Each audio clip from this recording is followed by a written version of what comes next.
Every week in my career, I talk to people who are getting ready to retire and are trying to track down retirement accounts from jobs they had decades ago. Having so many of these conversations over the years has convinced me of one thing. Before Marco and I moved to our rancho in Michoacán, Mexico, I want our retirement accounts organized and as simple as possible. So in this video, I'm taking you along as I consolidate our retirement accounts and share a few things I'm thinking about as we prepare for life and eventually retirement in Mexico. So please like and subscribe if you want more from the Cattle and Cocos channel. I'm sharing each step of the way as we transition to life in Mexico and hopefully help a few folks planning to do the same along the way. Just a quick disclaimer, I'm not licensed to provide investment advice. I'm simply sharing what we're doing for our family and why. Everyone's situation is different, so be sure to consult a qualified financial professional before making major retirement and investment decisions. One thing I've learned over the last several years of planning our move to Michoacán is that it's not just about building a house or buying land. It's about asking yourself, how can I make sure my financial life is still in order once I no longer live in the United States? Banking, taxes, insurance, retirement accounts, it all becomes a little more complicated when your home is in another country. So rather than waiting until after we've moved, I'm trying to simplify as much as possible now. Moving to another country doesn't just change where you live, it changes the questions you have to ask about retirement. How will we eventually receive distributions from our US retirement accounts? Which US bank should they go into? What's the easiest way to access those funds from Mexico? How does the exchange rate affect our spending? Those are all things we're researching now, so they aren't surprises later. And what I'm learning is it's not always as simple as depositing your retirement payment into your Mexican bank account. Some firms can't even support international distributions at all, and those that do are likely charging extra in fees and currency conversion. So right now, I have retirement savings sitting in two completely different places. One with my current employer that I work for now, and another from a previous employer that I used to work for years ago. I can't do anything right now with my current employer's retirement plan because I'm still actively employed there, so I can't touch that account yet. But I can take action on my account with my previous employer's plan because my employment at that old job ended. And I can set things up so that I can more easily take action on my account with my current employer's plan once I leave my job there. My goal is to eventually move these two accounts that are currently held with two different financial institutions into IRAs, or individual retirement accounts, under one financial institution. When we're living in Mexico and eventually reach retirement age, I don't want to wonder where all our retirement money is. I don't want 3 different logins for 3 different portals or multiple statements and different customer service numbers and accounts scattered across different institutions. Many years ago, before studying abroad in my early 20s, I opened a Charles Schwab checking account because it reimburses foreign ATM fees and generally offers competitive currency conversion.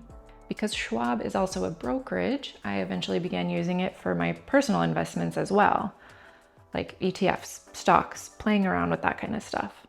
So when it came time to think about consolidating my retirement accounts recently, it already fit naturally into the financial system I'd built with Charles Schwab.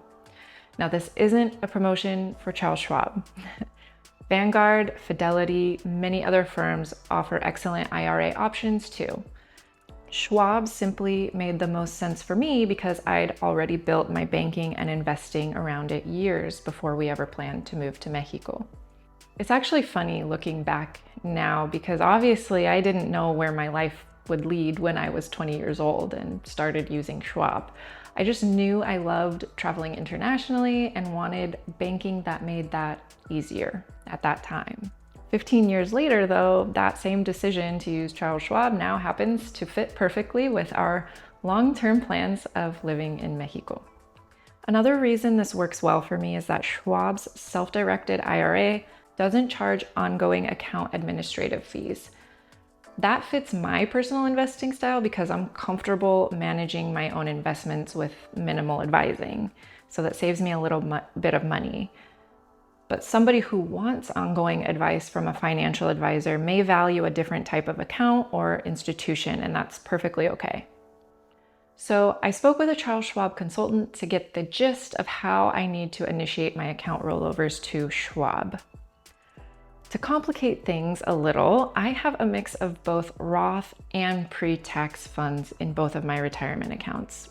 Now, I'm not going to get into the differences between Roth and pre-tax because it's a little beyond the scope of this video, but in order to roll over my retirement accounts to Schwab, if I want to retain my Roth after-tax funds, I have to open both a Roth IRA for the portion of my funds that are Roth and a regular IRA for the portion of my funds that are pre-tax. So I will actually have two IRAs with Schwab.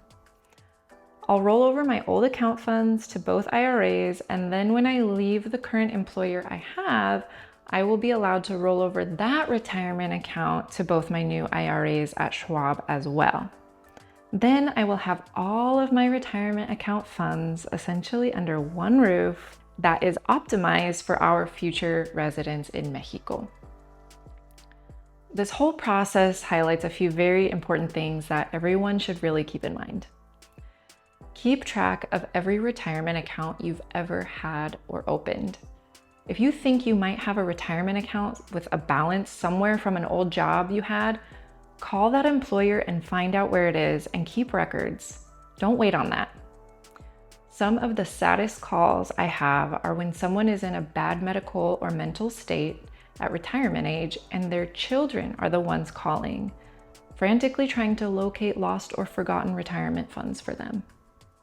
Make sure your beneficiaries are up to date on each account that you have so that your family can avoid unnecessary complications down the road. Think about how you'll access your money decades from now. If you're planning a move abroad, it might make more sense to have your retirement distributions deposited to a regular checking account in a regular American bank and then transfer it using an international money transfer service like Remitly or Wise. Or it might make sense to find a bank optimized for international banking that you can pull directly out of using foreign ATMs. And if simplifying and consolidating all your retirement accounts makes sense for you and your life, start making those moves sooner rather than later. Your future self will thank you for not having to deal with a scattered mess of retirement accounts that you're trying to remember years from now. After years of talking with people trying to untangle decades of retirement accounts, I realized I didn't want Marco and me doing the same thing someday from another country. I'd rather spend a few hours organizing everything now than spend weeks or even months and many headaches trying to sort it out years from now. It's one of those behind-the-scenes projects that isn't nearly as exciting as building a house in Mexico, but it could be just as important for you and your family. I hope this helps. Hasta la próxima.